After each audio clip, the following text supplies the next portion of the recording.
चलो हमारा कहाँ तक हुआ था? Earth's gravitational acceleration, page 8.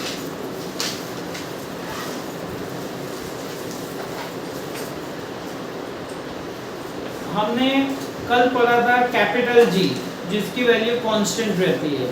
आज हम स्मॉल जी पढ़ेंगे, उसको क्या कहते हैं? Acceleration due to gravity. तो देखो, earth exerts gravitational force on object near it, वो तो हमें पता है, अर्थ ग्रेविटेशनल फोर्स एक्सर्ट करता है कोई भी ऑब्जेक्ट के ऊपर। लेकिन according to Newton second law of motion, force जो किसी बॉडी के ऊपर रिएक्ट होता है तो क्या होता है? Results into acceleration. जैसे हमारी कोई भी कार या बाइक, उसके ऊपर जब फोर्स क्रिएट करेंगे तो क्या होगा? एक्सेलरेट, आगे बढ़ेगा, एक्सेलरेशन हम कहते हैं एक्सेलेटर दे वैसे। तो thus the gravitational force due to earth on a body, उसका कारण क्या होता है? एक्सेलरेशन होता है, और उसी को हम कहते हैं एक्सेलरेशन ड्यू टू ग्रेविटी, जिसको हम स्मॉल a या स्मॉल g दोनों से डोनेट कर सकते हैं। स्पेशली स्मॉल g है, बट कंफ्यूज मत होना, स्मॉल a यानी भी वही होता है। n is denoted by g. Acceleration is a vector quantity as the gravitational force on any object due to earth is directed towards center of earth. हमने कल पढ़ा था ग्रेविटेशनल फोर्स कोई भी ऑब्जेक्ट पे कहाँ से? सेंटर ऑफ अर्थ से क्रिएट होता है। तो उसी तरह direction of acceleration due to gravity भी कहाँ से? Is directed towards the centre of earth. What would happen if there were no gravity? अगर ग्रेविटी ही नहीं होगा तो क्या होगा? सब उड़ेंगे, सब फ्लोट हो जाएंगे। What would happen if the value of g was twice as large? अगर वैल्यू ऑफ g ट्वाइस हो गया तो क्या होगा? फोर्स भी डबल हो जाएगा। देखो फोर्स का ही फॉर्मूला है, F is equals to g m1 into m2 upon r square। तो अगर g की वैल्यू डबल हो गई तो फोर्स भी डबल होगा। फोर्स डबल हो गया तो हमें डबल एनर्जी लगेगी मूव हटाने के लिए।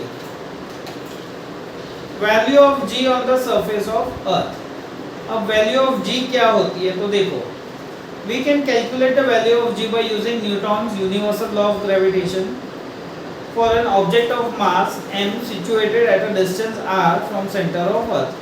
अभी हमारा फॉर्मूला क्या है? देखो, एक हमारा फॉर्मूला है force is equals to g m into m upon r square. और कल हमने पढ़ा था, देखो F is equals to m a, और मैंने क्या बोला? A और G एक ही है, तो मैं यहाँ mg लिख रहा हूँ। फोर्स का एक फॉर्मूला है mg, mass into acceleration due to gravity, और फोर्स का ये फॉर्मूला है। ये इसका भाई, ये इसका भाई, तो ये दोनों भाई भाई हो जाएंगे। तो मैं F की जगह mg लिखूंगा। उन्होंने वहाँ दिखाया नहीं है, हम बता रहा हूँ मैं कैसे होता है वो, upon r square. M m cut हो जाएगा तो g का फॉर्मूला क्या आएगा? gm upon r square. वहाँ पे वही दिया, देखो g is equals to gm upon r square. फिर g की वैल्यू उन्होंने लगाई, क्या है? 6.67 इंटू 10⁻11। मास यानी mass of the earth, r यानी रेडियस ऑफ द अर्थ। वो वैल्यूज डाल के सॉल्व करेंगे तो आंसर आएगा 9.77। ये कांस्टेंट, ये वैल्यू है किसके? अर्थ पे। अर्थ पे small g acceleration due to gravity की वैल्यू है 9.77। अगर हम 5-10 किलोमीटर ऊपर जाएंगे हवा में तो क्या अलग होगी क्या g? नहीं, वही होगी। यहाँ पे उन्होंने आगे दिया है कि जब हम बहुत ऊपर जाएंगे, कितना? 35,000 किलोमीटर जितना ऊपर जाएंगे तब वो वैल्यू चेंज होगी। यानी 50-100 किलोमीटर ऊपर जाने से वो वैल्यू कुछ चेंज नहीं होगी, जो हम पढ़ेंगे। तो ये g का फॉर्मूला है एक्सेलरेशन ड्यू टू ग्रेविटी का, जिसकी वैल्यू कितनी है? इसकी वैल्यू आएगी 9.77। ये वैल्यू है, और ये वैल्यू चेंज होती रहती है। उसका ऑब्जेक्ट से कुछ लेना देना नहीं है। कोई भी ऑब्जेक्ट होने दो, उससे g की वैल्यू चेंज नहीं होगी। हाँ, जब g की ये रेडियस चेंज होगा मास चेंज होगा तो जी की वैल्यू चेंज होगी, यानी दूसरे प्लैनेट के लिए अलग होगी। क्यों? दूसरे प्लैनेट में मास अलग हो जाएगा, रेडियस अलग हो जाएगा, तो ऑब्वियसली जी की वैल्यू चेंज होगी। लेकिन अर्थ में अगर मैं कहूँ कि ये बुक और ये पेन दोनों का वजन अलग है, तो क्या जी की वैल्यू चेंज होगी? नहीं, जी की वैल्यू वही रहेगी, उसका ऑब्जेक्ट से कोई लेना देना नहीं होता। तो देखो, this acceleration depends only on the mass m and radius r of the अर्थ, यानी ये स्मॉल g की वैल्यू किसके ऊपर डिपेंड करती है? Mass and radius of earth. If and so the acceleration due to gravity at a given point earth is same for all object, यानी सारे object के लिए वो सेम होता है। It does not depend on the property of object, यानी object की property के ऊपर कुछ भी डिपेंड नहीं है। अब variation in the value of g, sorry वो एक सम दिया है, what would be the value of g on the surface of earth if its mass was twice as large, यानी मास कितना? ट्वाइस होगा और रेडियस हाफ होगा of and radius half of what it is now, यानी अभी जो है उससे हाफ होगा, तो क्या होगा उन्होंने वहां पूछा है। तो सॉल्व कर सकते हैं हम लोग। देखो क्या दिया है, मास वॉज ट्वाइस, यानी हमारा अर्थ का मास ये अलग है, तो मास 1 कितना है? Mass dash is twice as large, यानी डबल होगा, तो 2m, और रेडियस कितना होगा? Half of given radius. तो ये दो वैल्यूज फॉर्मूला में लगा के सॉल्व करेंगे तो हमें वैल्यू मिल जाएगी। Variation in the value of g change along the surface of earth, यानी अर्थ के सरफेस पे वैल्यू ऑफ g चेंज होती है क्या? माइन्यूट चेंज होगी। क्यों? इक्वेटर और पोल, रेडियस कहाँ बड़ा होगा? रेडियस इक्वेटर पे बड़ा होगा या पोल्स पे बड़ा होगा? नॉर्थ पोल, साउथ पोल और इक्वेटर, रेडियस कहाँ बड़ा होगा? इक्वेटर। क्यों? अर्थ अंडे के माफक है, पूरा राउंड नहीं है, ऐसे बल्ज है थोड़ा, तो यहाँ पे सेंटर पे रेडियस बड़ा होगा। तो जब r बड़ा है तो g क्या हो जाएगा? कम होगा कि बढ़ेगा? अपॉन में नंबर 2 की जगह 4 होगा, तो g बढ़ेगा कि कम होगा? कम होगा। सीधा सीधा देखो ना, तुम कैलकुलेट करो, 20/5 करो, आंसर 4 आएगा, और 20/2 करो, आंसर 10 आएगा। यानी अपॉन वाला नंबर बड़ा, रेडियस बड़ा, तो g ऑब्वियसली कम हो जाएगा, यानी वैल्यू ऑफ g इक्वेटर पे कम होता है और पोल्स पे रेडियस छोटा होता है, तो उसके कारण वहाँ वैल्यू ऑफ g बढ़ेगा, लेकिन पॉइंट्स में बढ़ेगा, माइन्यूट एकदम चेंज होगा, ज़्यादा नहीं। तो देखो, will the value of g be same everywhere on the surface of earth? Answer is no. The reason is that the shape of the earth is not exactly spherical, यानी अर्थ का shape exactly spherical नहीं है, पूरा circle नहीं है, and so the distance of a point on surface of earth from its centers differ, यानी इसके लिए हर जगह का वो distance differ होता है। Due to its rotation, the earth bulges at the equator, bulges यानी वो round part, अंडे का कैसे साइड में ऐसे रहता है वैसे वो बल्ज पार्ट है equator, and it is flatter at the poles, poles पे फ्लैट है तो रेडियस कम होगा। तो its radius is largest at equator and small at poles, तो value of g highest at poles, यानी पोल्स में हाईएस्ट होगा 9.83 and decreases slowly with decreasing latitude, it is lowest at equator, यानी देखो पॉइंट्स में है, पोल्स पे 9.83 है और इक्वेटर में 9.78 है, इतना ही फर्क है। चेंज विद हाइट, अभी यहाँ उन्होंने बोला है जैसे जैसे हाइट पे जाएंगे वैसे जी चेंज होता है, क्यों? रेडियस चेंज हो जाएगा तो इसके हाइट चेंज होगा ना, तो जैसे जैसे ऊपर जाएंगे वैसे जी की वैल्यू कम होगी। तो as we go about the earth surface the value of r in equation 5 increases and the value of g decreases.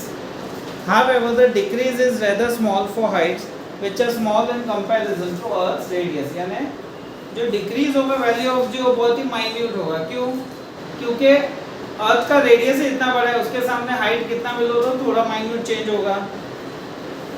For example remember that the radius of earth is 6400 kilometres.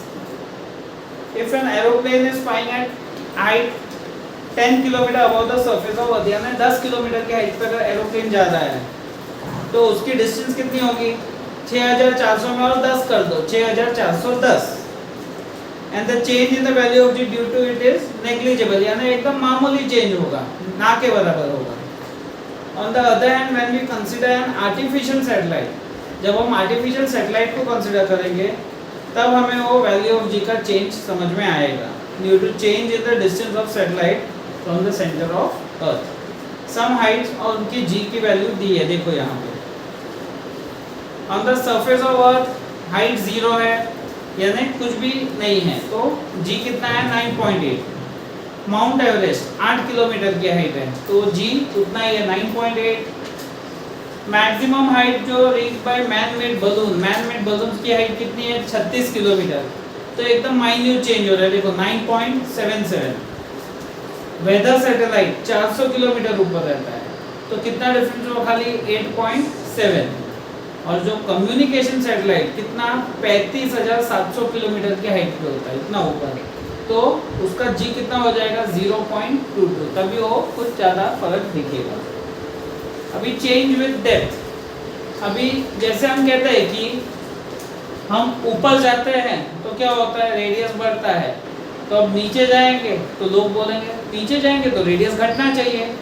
अब radius कम होगा तो value of जी बढ़ेगा, लेकिन फिर भी जी कम होता है, क्यों? क्योंकि जैसे जैसे हम डेप्थ में जाएंगे अर्थ में तो रेडियस तो कम होगा, साथ में मास भी कम होगा। ध्यान रखो, जब ऊपर जाते हैं तब रेडियस बढ़ता है तो समझ में आता है जी कम होता है, तो डेप्थ में जाएंगे तो रेडियस कम होगा तो जी बढ़ेगा नहीं, जी उतना ही रहेगा, माइन्यूट चेंज होगा। क्यों? क्योंकि मास भी कम होगा साथ में। तो देखो the value of g also changes if we go inside the earth. The value of r in equation 5 decreases, as one would think the value of g should increase, formula के हिसाब से value of g बढ़ना चाहिए। However, the path of earth which contributes towards the gravitational force felt by the object also decreases. क्यों? क्योंकि अर्थ का जो part, जो ग्रेविटेशनल फोर्स जो कंट्रीब्यूट करता है वो वहाँ पे कम हो जाएगा, which means the value of m to be used in equation 5 also decreases, यानी मास कम होगा तो उसके कारण as a combined result of change in r and m, r कम हुआ तो मास भी कम होगा, तो value of g decreases as we go inside the earth, यानी inside the earth जाएंगे तभी भी value of g कम होगा। Will the direction of the gravitational force change as we go inside the earth? जैसे अर्थ के अंदर जाएंगे तो ये डायरेक्शन चेंज होगा क्या? नहीं होगा। What will the value of g at the center of earth? Value of g centre of अर्थ पे कितना होगा? 0। ध्यान रखो। Every planet and satellite has different mass and radius, यानी हर प्लैनेट का मास और रेडियस अलग है, इसके कारण वैल्यू ऑफ जी हर जगह अलग होगा। Hence, according to equation, the value of g on the surface are different. On the moon, it is about 1/6 of the value of Earth. Earth पे कितना है? हमने पढ़ा यहाँ पे 9.77। Earth पे कितना है? Value of g 9.77। तो मून पे कितना है? 1/6 है उसका। जो अर्थ का है ना उससे 1/6 है, यानी हम अर्थ में इतना जंप मारेंगे तो मून में 6 गुना बड़ा जंप लगेगा। हम यहाँ पे इतना जंप मार पा रहे हैं तो मून पे 6 गुना बड़ा जंप मार सकते हैं उससे। तो as a result, using the same amount of force, we can jump 6 times higher on the moon as compared to that of the earth. अभी मास एंड वेट ये डिफरेंस बिटवीन भी है और एग्जाम में आता भी है, पूछा भी जाता है। अभी हम लोग, मैं तुम्हें पूछूंगा तुम्हारा वजन कितना है? वजन यानी मास हुआ कि वेट? मास। मास। बहुत लोग वेट समझते हैं कि वजन कितना हुआ, कोई पूछते हैं वेट कितना हुआ, तो वेट उसको बताने का, इसमें आएगा कैलकुलेशन, तो उसको वेट बताना, तो तुम्हारा वेट कितना आएगा? कुछ 150-200 जितना कुछ आएगा।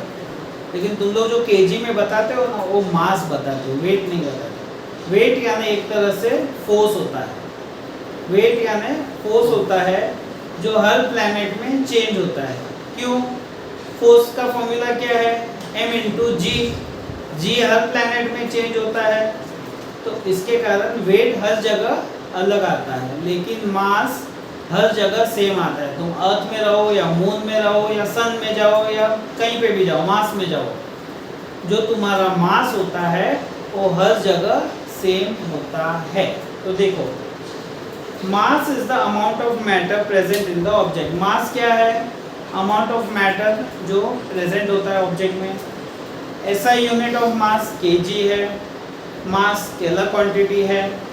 It's value is same everywhere, उसकी वैल्यू हर जगह सेम होता है। Its value does not change even we go to another planet, यानी हम कोई भी प्लैनेट में जाओ मास कहीं पे भी चेंज नहीं होता। According to Newton's first law, it is the measure of the inertia of object, यानी वो एक क्या है? Measure of inertia of object है। इनर्शिया यानी कि एक तरह से जैसे अभी हम पंखा बंद करते हैं तो फटक से बंद हो जाता है क्या? धीरे धीरे धीरे करके बंद होता है, उसी को हम इनर्शिया कहते हैं और कुछ नहीं। Higher the mass higher is the inertia. ये तुम्हें इनर्शिया वर्ड उसमें भी आया था 9th स्टैंडर्ड में, और टेनिस बॉल वाला था ना, टेनिस बॉल और वो सीजन बॉल कि कौन सा बॉल था? कुछ मोमेंटम, जिसमें मोमेंटम ज़्यादा रहता है उसको हम स्टॉप नहीं कर सकते, वो चीज़ वाला, वो आंसर में भी उसमें भी इनर्शिया था, यानी जिसमें मास ज़्यादा रहता है उसमें इनर्शिया भी ज़्यादा रहता है। अब weight of an object is defined as the force with which earth attracts the object, यानी वेट क्या है? वेट ऑफ द ऑब्जेक्ट क्या है? Defined as the force with which earth attracts, यानी अर्थ अट्रैक्ट करता है ऑब्जेक्ट को। The force on an object of mass m on the surface of earth can be written, यानी उसको कैसे लिखेंगे? weight is equals to F भी कह सकते हैं, force is equals to mg। g हर जगह चेंज होता है, इसके लिए weight भी हर जगह चेंज होता है। तो weight being a force, SI unit क्या है? न्यूटन। देखो मास का SI यूनिट क्या था? kg, इसका newton. also the weight being a force, vector quantity. Mass क्या है? स्केलर क्वांटिटी, ये vector quantity. And direction towards the centre. Okay, as the value of g is not same, यानी value of g same नहीं होती हर जगह, तो weight of the object also changes from place to place, though its mass is constant everywhere, यानी उसका मास भले ही constant है तो भी उसका वेट सेम नहीं रहता। Colloquially we use weight for both masses and weight and measure the weight in kilograms, which is the unit of mass. But scientific language, when we say the Raju's weight is 75 kg, यानी राजू का वजन हम 75 kg wait कहते हैं, लेकिन wait नहीं होता, वो क्या होता है? मास होता है। We are talking about Raju's mass. What we mean is that Raju's weight is equals to gravitational force on 75 kg mass. तो Raju's mass is 75 kg, his weight कितना होगा? मास 75 इंटू 9.8 करो, कितना आया? 735 N। यानी अगर कोई तुम्हें पूछेगा तेरा वेट कितना है, तो तुम्हारा जो वजन है उसको 9.8 करके उसको बता दो तेरा वेट कितना है, इंटू, हाँ उसको 9.8 से करो तो तुम्हारा वेट आएगा। ध्यान रखो, the weight of 1 kg mass is 1 into 9.8, यानी 9.8 N, N यानी Newton. Weighing machine tell us the mass, यानी हमारा जो वजन काटा होता है हमें मास बताता है। The two scale balances in shops compare two weights, that is two masses. Will your weight remain constant as you go above the surface of earth? जैसे तुम above the surface of earth जाओगे तो wait तुम्हारा same रहेगा क्या? नहीं, क्योंकि जैसे ऊपर जाओगे वैसे क्या होगा? वैल्यू ऑफ g कम होगा, चेंज होगा, तो उसके कारण तुम्हारा वेट भी चेंज होगा। Suppose you are standing on a tall ladder, if your distance from the centre of earth is 2r, what will be your weight? अब ये देखो, ये सॉल्व करते हैं।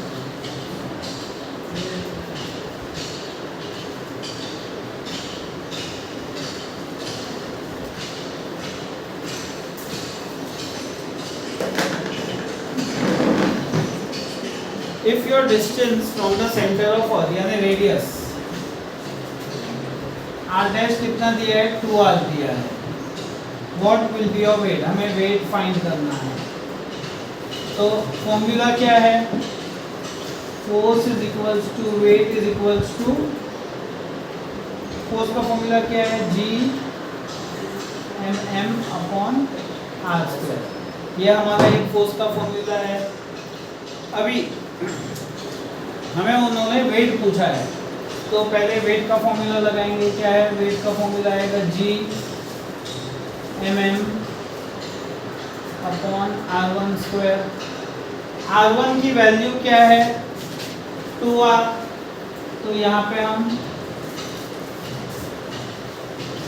2r का स्क्वायर लिखेंगे, तो ये हो जाएगा g mm 2 to the 4r square. ये 4 को हम साइड में ले लेते हैं, 1/4 into G M M upon r square. अभी G M M upon r square किसकी वैल्यू है, वेट की, तो नया वेट कितना होगा 1/4 ऑफ जो वेट है, यानी यहाँ पे जो वेट अगर 9.8 है हमारे अर्थ का, तो ये वाले प्लैनेट पे वेट कितना होगा उसका 1/4 होगा, यानी 1/4 of original wait. If a person weighs 750 newtons on earth, how much would be his weight on the moon, यानी उसका मून पे कितना वेट होगा, वेट फाइंड करना है। Given that moon's mass is 1/81 of that of earth और radius is 1/3.7 of that of earth, ये भी एक सम करते हैं क्योंकि चांसेस इसके भी है। अभी ये वाले सम का कैलकुलेशन थोड़ा अटपटा है, ध्यान देना, क्योंकि टेक्स्ट बुक में एक आध दो स्टेप्स खा जाते हैं ये लोग, स्टार्टिंग में ही खा गए। देखो if a person weight 750 Newton on earth, weight कितना दिया है किसका, अर्थ का 750 Newton. How much would be his weight on moon, moon पे वेट कितना होगा, वेट ऑन मून कितना होगा फाइंड करो। फिर given that moons mass, moon का मास कितना है, ये मून, ये मास ऑफ मून कितना है 1/81 ऑफ अर्थ, अर्थ यानी मास ऑफ अर्थ। तो उन्होंने देखो वहां पे सम में डायरेक्ट दिया है, उन्होंने ऐसा नहीं लिखा, डायरेक्ट दिया है। क्या आएगा, अगर मैं ये मून नीचे लिख दूं तो ये डिवाइड हो जाएगा और ये 81 ऊपर चला जाएगा, तो उन्होंने डायरेक्ट वहां दिया है। क्या दिया है, that is mass on earth, mass on moon is equals to 81। उन्होंने ये नहीं दिखाया, डायरेक्ट ये दिखाया, तो तुम लोग कंफ्यूज मत होना कि कैसे आया, ये कैसे आया। मास of moon is 1/81 of mass of अर्थ, तो मून यहाँ गया डिवाइड हुआ, 81 यहाँ गया तो ऊपर, तो उन्होंने डायरेक्ट यही लिखाया है बुक में। सेम एज इट्स रेडियस, किसका, मून का radius is 1/3.7 of that of earth, radius of earth. Same, तो रेडियस ऑफ अर्थ ये यहाँ जाएगा डिवाइड, ये ऊपर चला जाएगा, तो सीधा क्या आएगा, radius of earth upon radius of moon 3.7, ये आया। अभी फॉर्मूला, अभी let the mass of person be m, उन्होंने क्या दिया है, mass of person m, let mass of person be m, small m। Mass earth हो या मून सेम रहेगा, तो पहले फॉर्मूला लिखेंगे। वेट का फॉर्मूला क्या है, देखो वेट ऑन अर्थ का फॉर्मूला है mg, weight of earth, sorry अर्थ पे कितना है वेट ऑन अर्थ, mg कितना है 750, m एज इट इज, और g की वैल्यू, और पे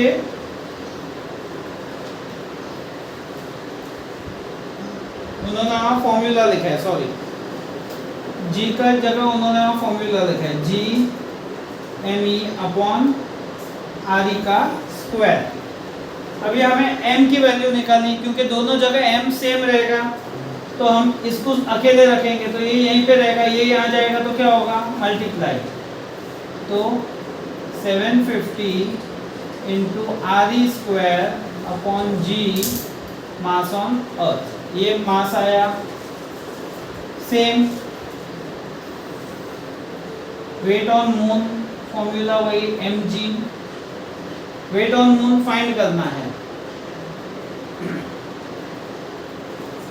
m की जगह पे हम ये लिखेंगे, बट अभी मैं m ही रख रहा हूँ, चलो लिख देता हूँ 750 into R E square upon G M E into g की वैल्यू वापस क्या है g mass of moon upon radius of moon का square.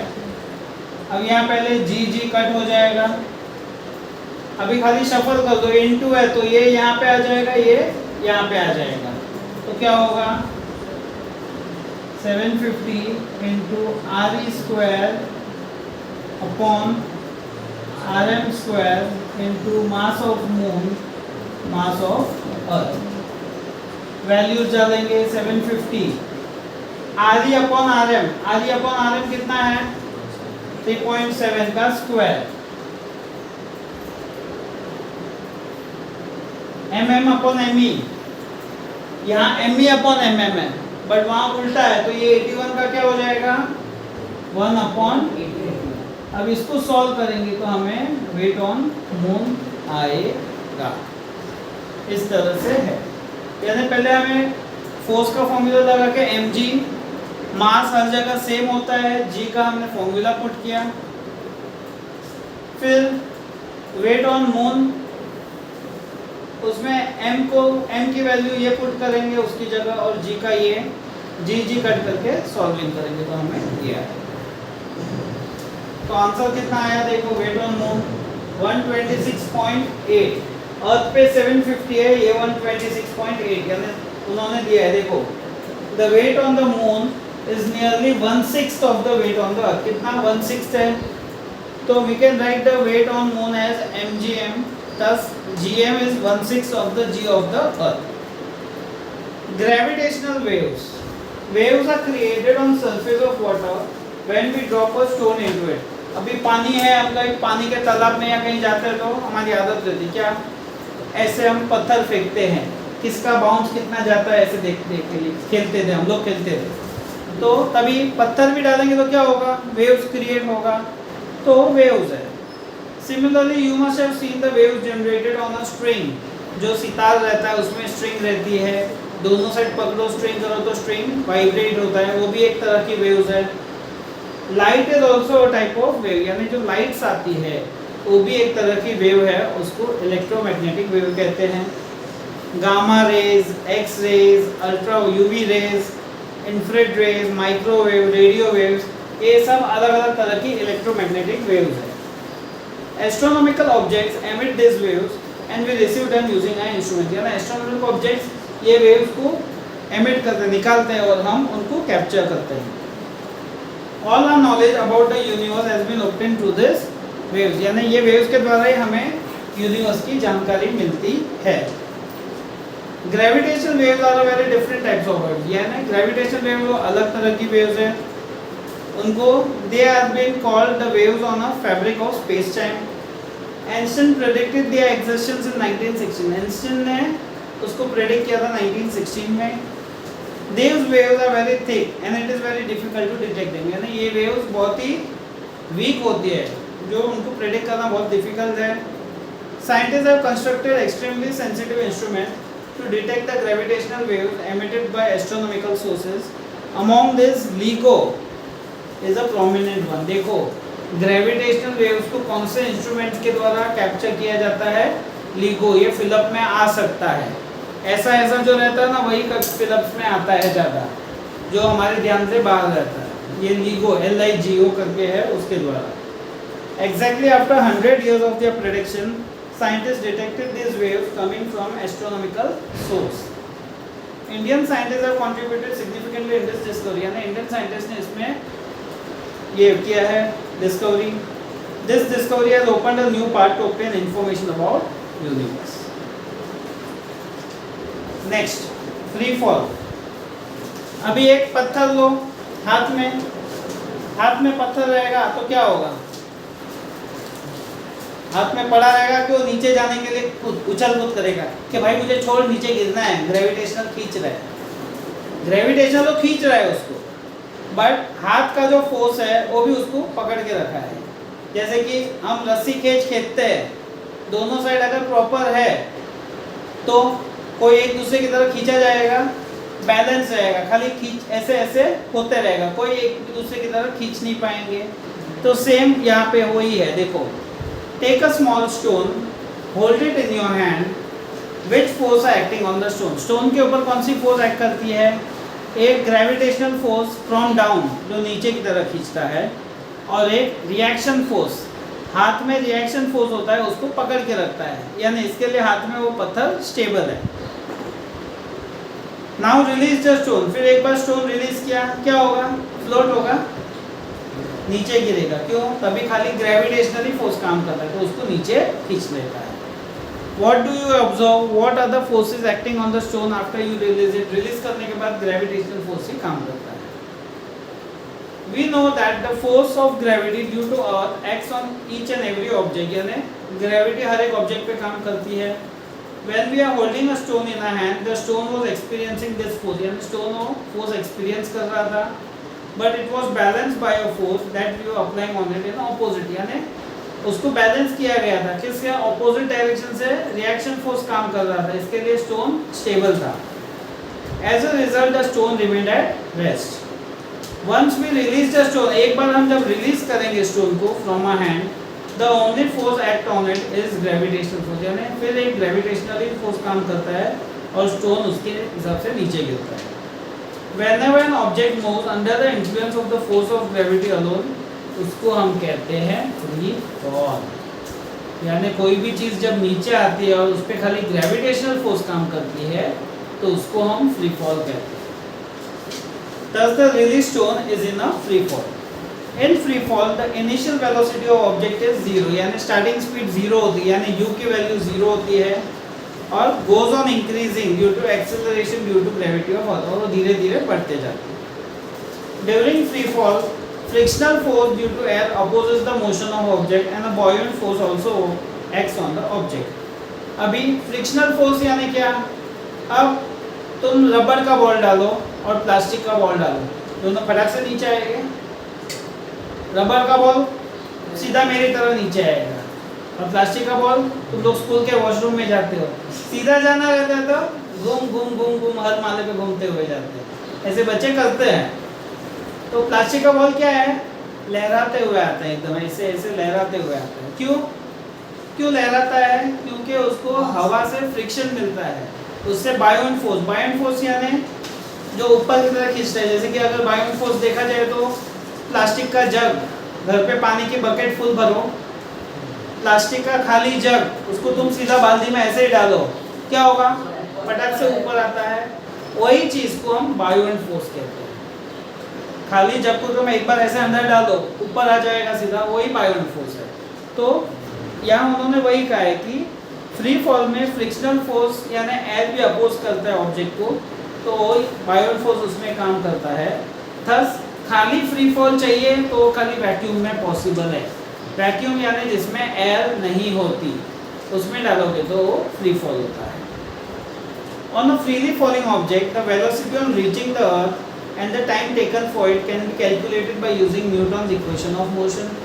For free fall, the initial velocity u is 0, यानी free fall के टाइम u 0 लेना है। Acceleration is a is equals to g, यानी ये हम सम करेंगे उसमें आएगा। एक चीज़ हमेशा ध्यान रखना, जब ऊपर से कुछ नीचे फेंका जाता है तो u की वैल्यू 0 लेनी है। u यानी इनिशियल वेलोसिटी, वो तो इनिशियल तो है नहीं, वहाँ पहुँच गए वो, ऊपर से नीचे आ रहा है। तो हमेशा कोई भी चीज़ ऊपर से नीचे आती है तभी u को 0 लेना है और जो हमारा g रहेगा वो पॉजिटिव रहेगा, क्योंकि g नीचे खींच रहे हो तो नीचे ही आ रहा है। और जब तुम्हें कहा जाएगा कि कोई बॉल ऊपर फेंका है ऊपर फेंका यानी जी के अपोज में जा रहा है बॉल, तभी जी की वैल्यू नेगेटिव लेनी है। ये सम में तुम्हें ख्याल रखना है। तुम्हें जब कोई चीज़ ऊपर डाल रहे हो तो जी की वैल्यू नेगेटिव लेनी है। जैसे हमने 9th में मिरर वाले सम्स किए थे, u की वैल्यू हमेशा नेगेटिव लेते थे, हमेशा u की वैल्यू नेगेटिव लेते थे। वैसे जब कुछ चीज़ ऊपर फेंकते हैं तो g की वैल्यू नेगेटिव लो और u की वैल्यू जो भी रहेगी वो u रहेगा, v को 0 लेना है। v यानी फाइनल वेलोसिटी। अब जब तुम पत्थर ऊपर फेंक रहे हो तो फाइनल तो है नहीं, स्टार्टिंग है, तो उस तरह से याद रखो, जब ऊपर फेंकेंगे तभी v 0 लेना है और g नेगेटिव लेना है। जब ऊपर से नीचे आता है तभी u 0 लेना है एंड g पॉजिटिव लेना है। तो यहाँ पे उन्होंने वही दिया है। For calculating the motion of an object thrown upwards acceleration is negative, यानी g नेगेटिव लेगा जब हम ऊपर फेंकेंगे। That is in the direction opposite to the velocity and is taken to be -g। The magnitude of g is same, यानी उसकी strength वही रहेगी, 9.80 लेना है हमें वैल्यू, बट पॉजिटिव नेगेटिव हो सम देखते हैं। But the velocity of object decreases because of this negative acceleration. The moon and artificial satellites are moving only under the influence of gravitational field of Earth. यानी moon हो या satellites हो वो सब gravitational force के दायरे में ही है, thus they are in free fall। इसके लिए वो फ्री फॉल में है। अब यहाँ देखो एक एक्सपेरिमेंट किया था एक साइंटिस्ट ने, क्या किया था देखो, The value of g is same for all objects at a given place on earth। ये हमने देखा कि वैल्यू ऑफ g हर जगह सेम है। कोई भी ऑब्जेक्ट लो, अर्थ के पर्टिकुलर पार्ट के लिए कोई भी ऑब्जेक्ट लो उसके लिए g सेम है। Thus any two object irrespective of their masses any other properties when dropped from some height and falling freely will reach the earth same time, यानी अर्थ पे एक साथ गिरेंगे।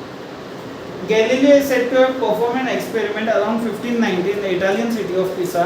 He dropped two spears of different masses. दो spears अलग-अलग मास का उसने फेंका from the leaning tower of Pisa to demonstrate that both spears reached the ground at same time। यानी दोनों एक साथ गिरे, एक भारी वाला एक हल्का वाला, और उसके साथ उसने एक फेदर कबूतर का जो पीछा रहता है वो और एक स्पीयर दोनों को ऊपर से फेंका तो भी दोनों साथ में गिरे। कहाँ पे? वैक्यूम में। ऐसे फेंकेंगे तो पीछा तो उठते उठते उठते उठते जाएगा नीचे, बॉल सीधा जाएगा, लेकिन उसने जब वैक्यूम में फेंका ये चीज़, एक फेदर और एक स्पीयर, तो दोनों जमीन पे साथ में गिरे।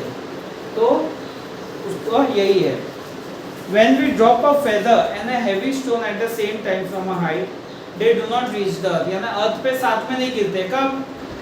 क्योंकि वो बायोन फोर्स उस पे काम करेगा, फ्रिक्शनल फोर्स काम करेगा, इसके लिए। The feather experiences buoyant force, frictional force due to tau air and therefore floats and reaches the ground slowly than the heavy stone. The buoyant and frictional force on the stone are much less, क्योंकि उसका वजन ज़्यादा है, इसके लिए वो force कम रहता है and does not affect the speed of stone. Recently scientists performed this experiment in vacuum। Vacuum में किया, वही बड़ा पत्थर और फेदर, तो वैक्यूम में दोनों साथ में नीचे आए। The feather and the stone indeed reach the earth at same time। ये दो सम सेम सम्स है जो पीछे एक्सरसाइज में है, हम करेंगे तब उसमें हो जाएगा। नेक्स्ट पेज पे टॉपिक पे आ जाओ, ग्रेविटेशनल पोटेंशियल एनर्जी। अभी पोटेंशियल एनर्जी हमने पढ़ा था, 2 साल से पढ़ रहे हैं। पोटेंशियल एनर्जी यानी जो ऑब्जेक्ट स्टेबल है उसके अंदर जो कैपेसिटी है बिकॉज ऑफ इट्स स्टेट, अपने स्टेट जो स्टेट में है, जैसे dam, water stored in a dam, potential energy, movement नहीं है लेकिन उसके अंदर सब एनर्जी भर के पड़ी है। तो जैसे ही डैम का दरवाजा खोलेंगे फ्लो होगा तो काइनेटिक में कन्वर्ट होगा। तो पोटेंशियल एनर्जी क्या है? The energy stored in an object because of its position, यानी एनर्जी स्टोर्ड है ऑब्जेक्ट में, उसके पोजीशन के द्वारा और स्टेट के द्वारा, उसको पोटेंशियल एनर्जी कहते हैं। हमने उसका फॉर्मूला भी पढ़ा था, क्या था पोटेंशियल का? mgh, और काइनेटिक का हाफ mv²। ये 2 फॉर्मूलाज पढ़े थे, तो लेकिन यहाँ देखो फॉर्मूला चेंज होगा थोड़ा। This energy is relative and increases as we go to greater heights from the surface of earth. यानी ये एनर्जी रिलेटिव है और इंक्रीज होगा जैसे हाइट में जाएंगे. देखो mgh, हाइट बढ़ेगा तो ऑब्वियसली पोटेंशियल एनर्जी बढ़ेगी. We had assumed that the potential energy of an object of mass m at an height h from the ground is mgh. On the ground it is 0, यानी ground पे 0 है. When h is small compared to radius, यानी जब height small है radius से, we can assume g constant हम assume करते हैं and we can use the formula mgh. But for large values of h, यानी जो h की बड़ी बड़ी वैल्यूज होती है, तो हमने क्या देखा, वैल्यू ऑफ g डिक्रीज होता है. तो with the increase in h, यानी जब हाइट इंक्रीज होगा तो g डिक्रीज होगा. तो for a object at infinite distance, infinite यानी एकदम दूर, इसकी कोई सीमा नहीं, इतने दूर पे जाएगा तो वैल्यू ऑफ g तो 0 हो जाएगा, तो पोटेंशियल एनर्जी भी 0 हो जाएगा ना. mgh, g 0 तो पोटेंशियल भी 0 हो जाएगा. तो इसके लिए and the earth gravitational force भी उस पे काम नहीं करता. So it is more appropriate to assume the value of potential energy to be 0 there, यानी वहाँ पे 0 हो जाएगा. तो छोटे छोटे डिस्टेंस के लिए that is height, the potential energy is less than 0. तो छोटी छोटी हाइट्स पे तो पोटेंशियल एनर्जी लेस देन 0, यानी क्या हो जाएगा, नेगेटिव हो जाएगा. तो when an object is at height h from the surface of earth, उसकी पोटेंशियल एनर्जी क्या होगी, minus G M M upon R. R plus H लिखो या कैपिटल आर लिखो, एक ही बात है. एक्चुअल आर प्लस एच उन्होंने कैपिटल लिया है, वो स्मॉल आएगा. स्मॉल आर प्लस एच यानी radius of earth and height of earth. But capital R लिखो तो भी चलेगा. Here m and r are the radius, Earth's mass and radius. Escape velocity क्या है? Escape velocity, escape यानी भाग जाना. कि कोई भी चीज अर्थ के ग्रेविटेशनल फोर्स से जब बाहर निकल जाती है तो उसको एस्केप वेलोसिटी कहते हैं. वो जो वेलोसिटी रहती है उसको एस्केप वेलोसिटी कहते हैं. जैसे कि हमारा रॉकेट, दिवाली में हम रॉकेट जलाते हैं, स्विंग करके ऊपर जाता है. कब तक जाता है, जब तक उसकी ताकत होती है. एक बार एनर्जी खत्म, नीचे आ जाएगा.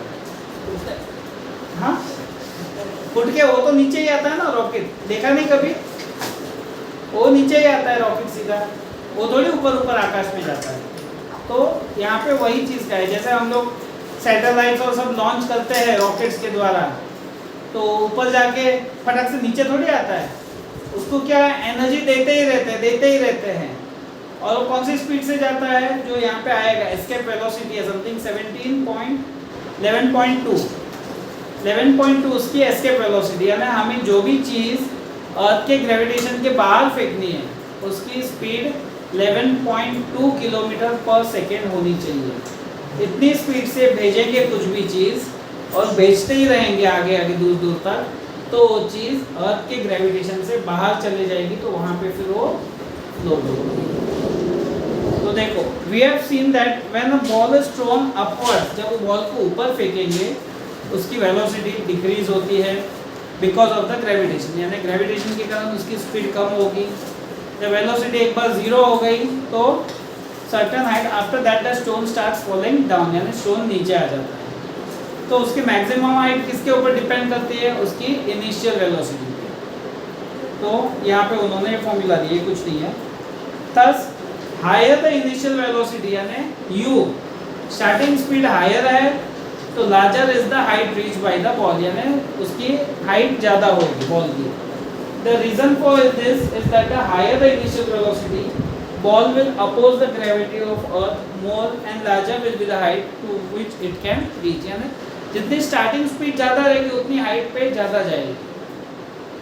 We can see about, we have seen about that the value of g keeps decreasing as we go higher above the surface of the earth. हमने देखा है कि जब हम हाइट पे बढ़ते जाएंगे तो g कम होते जाएगा, लेकिन हमारा बॉल या स्टोन से कुछ फर्क नहीं गिरता है. रॉकेट्स ले लो, जो हम स्पेस में सैटेलाइट्स और सब भेजते हैं, वो तो बहुत ऊपर हाइट पे जाती है. क्यों, वो फ्यूल बर्न होता है उतना ऊपर जाती है. तो ऊपर जाने के लिए हमें, जब ऊपर जाएंगे एकदम ऊपर, तो वैल्यू ऑफ g 0 हो जाएगा, तो फिर वो फ्लोट होती रहती है.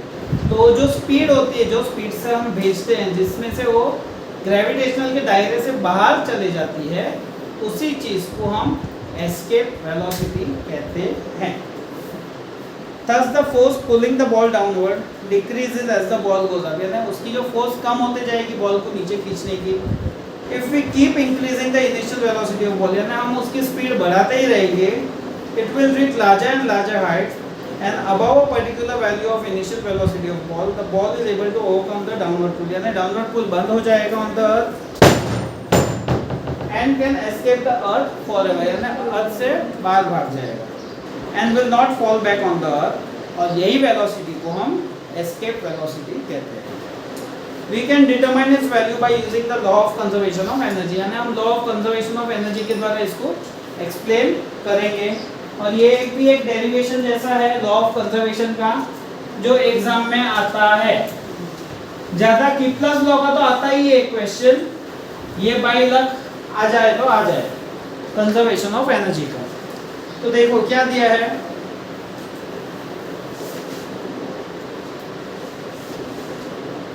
an object going vertically upwards from the surface of earth having an initial velocity equal to escape, यानी जब कोई ऑब्जेक्ट हम इनिशियल वेलोसिटी किसकी एस्केप वेलोसिटी से ज़्यादा रखेंगे तो ग्रेविटेशन से भाग जाएगा दूर।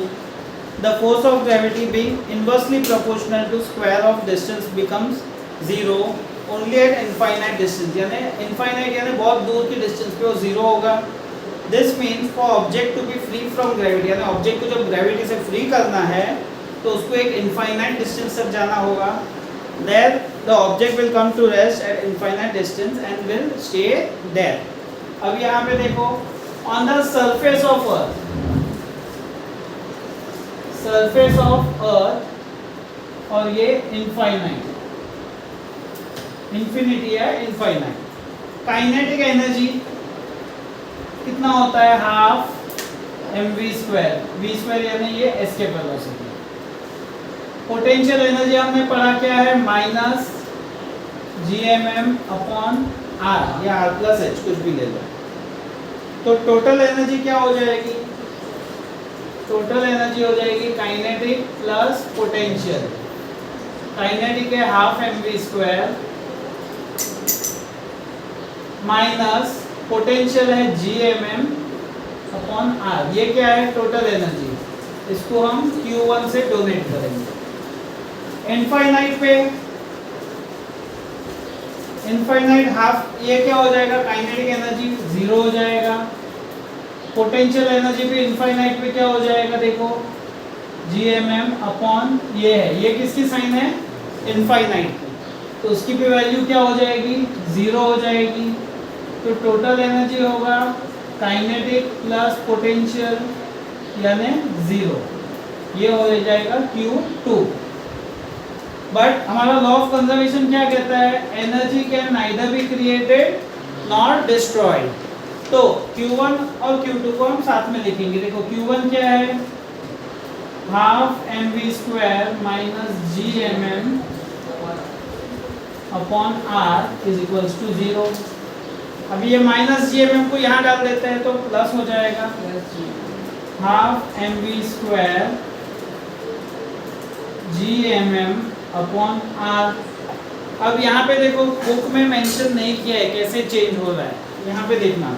सबसे पहले तो ये mm कट हो जाएगा स्मॉल m, फिर v square is equals to 2 यहाँ चला जाएगा 2gm अपॉन r। फिर स्मॉल g का देखो, मैं यहाँ साइड में वर्किंग कर रहा हूँ कैसे आया। स्मॉल g का फॉर्मूला क्या है, gm अपॉन r स्क्वायर। तो ये यहाँ आएगा तो क्या होगा, r square g is equals to gm। gm की वैल्यू क्या आई, r स्क्वायर g, तो यहाँ gm की जगह हम r स्क्वायर g लिखेंगे। gm की जगह लिखेंगे r square g upon r। r का 2 है तो 1 r, क्या बचेगा 2gr, और स्क्वायर है तो यहाँ v is equals to square root of 2gr। R, ये आएगा फॉर्मूला। देखो यहाँ पे है ना, जी की वैल्यू हम लेंगे 9.8, आर यानी रेडियस ऑफ अर्थ, वो कैलकुलेट करेंगे तो आंसर आएगा 11.2 किलोमीटर पर सेकेंड। तो ध्यान रखो, ये चीज़ अगर बाजू में लिखनी है तो बाजू में लिख देना किस तरह से ये यहाँ पे कन्वर्ट हुआ, ये वाला यहाँ पे डाला गया तब ये हमें आया। The spacecraft which are sent to the moon or the planets, यानी कुछ भी स्पेसक्राफ्ट या कुछ भी हम मून पे भेजते हैं या दूसरे प्लैनेट्स पे, have their initial velocity larger than escape, यानी उनकी इनिशियल वेलोसिटी ज़्यादा होनी चाहिए, so that they can overcome Earth's gravitational attraction, यानी अर्थ की ग्रेविटेशन से बाहर जाएंगे। And last पिंक वाला पार्ट, give reason